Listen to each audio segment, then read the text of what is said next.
Some anger feels like leadership in the moment. The child finally stops. The noise stops. The disrespect stops. The room obeys. And part of you thinks, at least they finally listened. Maybe bedtime was chaos. Maybe nobody took you seriously. Maybe your wife seemed too soft. Maybe the children were wild and you decided someone had to bring order. So you tell yourself, I'm disciplining them.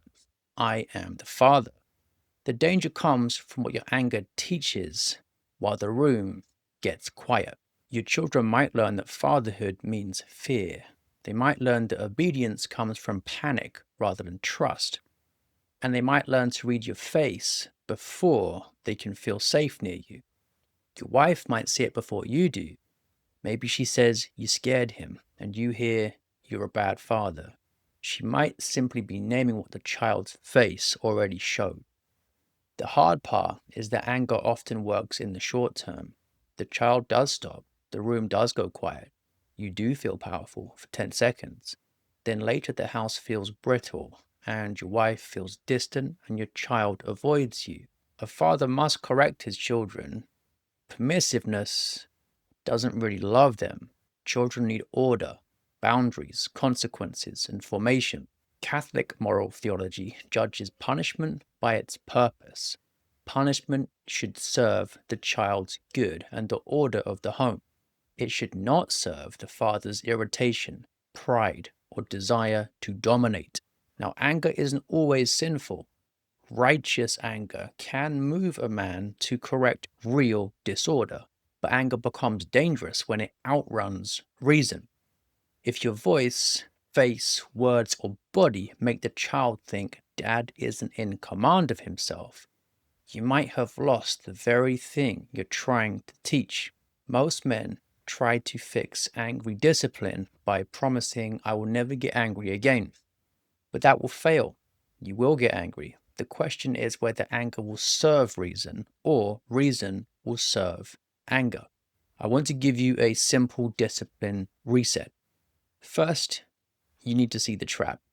Fear can create quick compliance, but it can't give a child the deep trust he needs from his father. Children remember the atmosphere around correction. They might forget the exact rule that you enforced, but they remember whether dad's strength made the room feel safer or more frightening. If your wife corrects your tone in the moment, don't treat that as rebellion by default. She might see the child's face better than you do. And if she humiliates you in front of the children, you can address that later.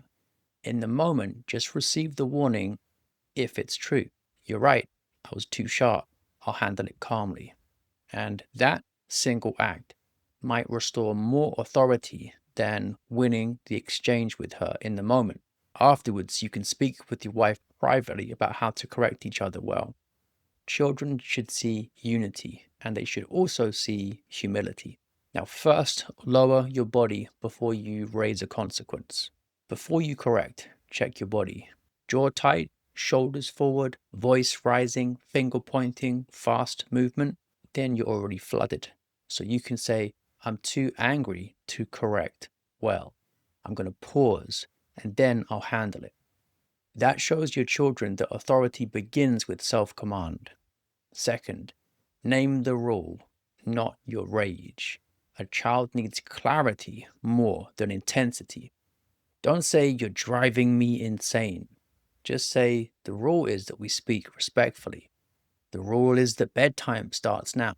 The rule is that we don't hit. The rule is that when mom gives an instruction, we obey.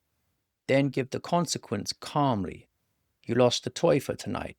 You'll sit here for 2 minutes. You need to apologize and try again, or you'll finish this tomorrow because you chose not to do it now.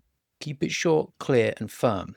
If you need your wife's help in the moment, then prepare one word ahead of time. Say to her privately something like, if I get too sharp, just say calm and I'll receive it. That lets her help without humiliating you in front of the children. Third, repair after correction. Repair doesn't cancel the consequence. It restores love after order. So you can say, I was right to correct the behavior. I was wrong in how angry I got. I'm sorry for yelling. The consequence still stands, and I love you. That sentence teaches justice and mercy together. If you mocked, threatened, humiliated, or frightened your child, confess that. You could say in age appropriate words, I sinned in my anger. You were wrong to disobey, and I was wrong to yell like that. That purifies. Practice these sentences before you need them. You can say them aloud when you're calm. I'm too angry to correct this well. If you wait until the moment, then pride will often tell you to push through. The next time your child disobeys, don't try to become soft. Instead, become governed. And write this down if you need it. Firm voice, few words, clear consequence, quick repair. Pause, name the rule, give the consequence, and repair love. A father's strength should make the home safer. Your children should know that dad can be firm without becoming frightening.